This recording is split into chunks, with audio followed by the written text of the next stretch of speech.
Shalom saudara terkasih, salam jumpa bersama saya Romo Anselmus Amo MSC dalam renungan pada hari Minggu, Hari Raya Tubuh dan Darah Kristus.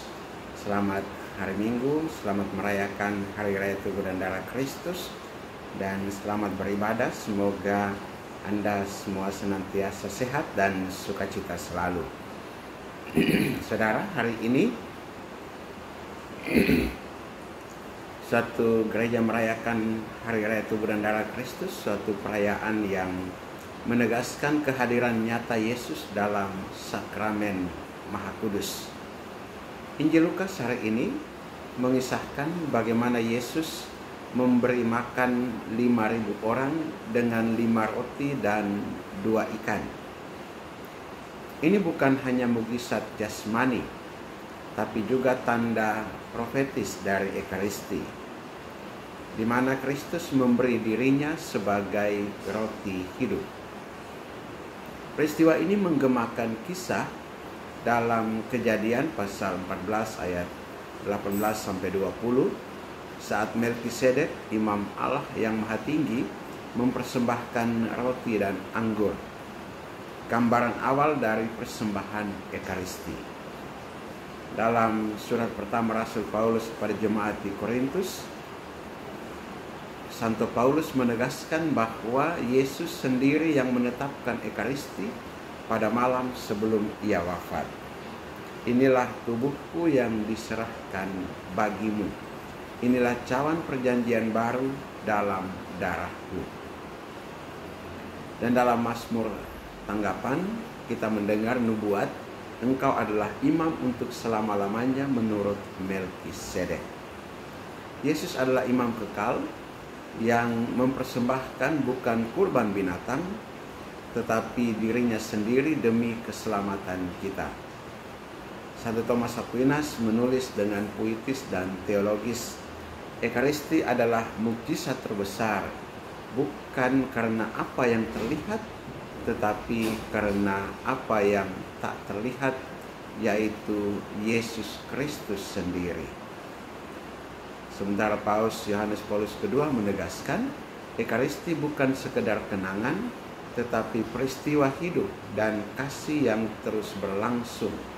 Kristus tetap hadir untuk memberi hidup.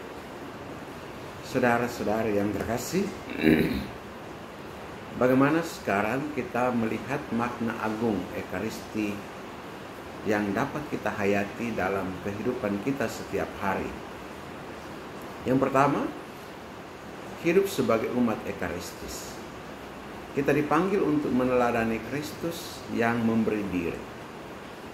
Ekaristi adalah sumber kasih dan pengorbanan. Maka marilah kita menjadikan hidup kita sebagai persembahan kasih, menyapa saudara-saudari kami, saudara-saudari kita yang ada di sekitar kita, melayani tanpa pamrih, berbagi tanpa hitung-hitungan. Juga yang kedua, hadir secara aktif dan penuh hormat dalam perayaan Ekaristi. Kita perlu hadir dalam misa bukan sekedar sebagai kewajiban hari Minggu atau harian, tetapi sebagai perjumpaan yang penuh cinta. Datang lebih awal, mempersiapkan hati, menerima komuni dengan hormat. Ini adalah tanda yang dapat kita ungkapkan sebagai pengungkapan iman akan kehadiran nyata Kristus. Yang ketiga, menghidupi komuni dalam kehidupan bersama. Ekaristi membangun persekutuan, maka kita diundang untuk membangun komunitas kasih, menyembuhkan luka-luka relasi, mengampuni, dan mengedepankan damai. Yang keempat, adorasi sakramen Maha Kudus. Jangan ragu untuk menyediakan waktu berdiam di hadapan Yesus dalam adorasi sakramen Maha Kudus. Santa Teresa dari Kalkuta berkata, waktu yang kita habiskan di hadapan sakramen Maha Kudus adalah waktu terbaik dalam hidup kita. Saudara-saudara yang terkasih, Hari Raya Tubuh dan Darah Kristus mengundang kita untuk mengenali mencintai, dan menyembah Kristus yang hidup dalam Ekaristi. Jangan biarkan hati kita menjadi biasa terhadap hal yang luar biasa. Mari hadir dalam misa dengan cinta dan kesungguhan, terima Ekaristi dengan iman yang hidup, jadilah pribadi yang memberi hidup seperti Yesus dalam Ekaristi. Ekaristi bukan sekedar roti, ia adalah hati Kristus yang dikaruniakan bagi dunia. Hati kudus Yesus dalam Ekaristi Maha Kudus, kasihanilah kami. Berkat Allah yang Maha Kuasa turun dan tinggal atasmu, dalam nama Bapa dan Putra dan Roh Kudus. Amin.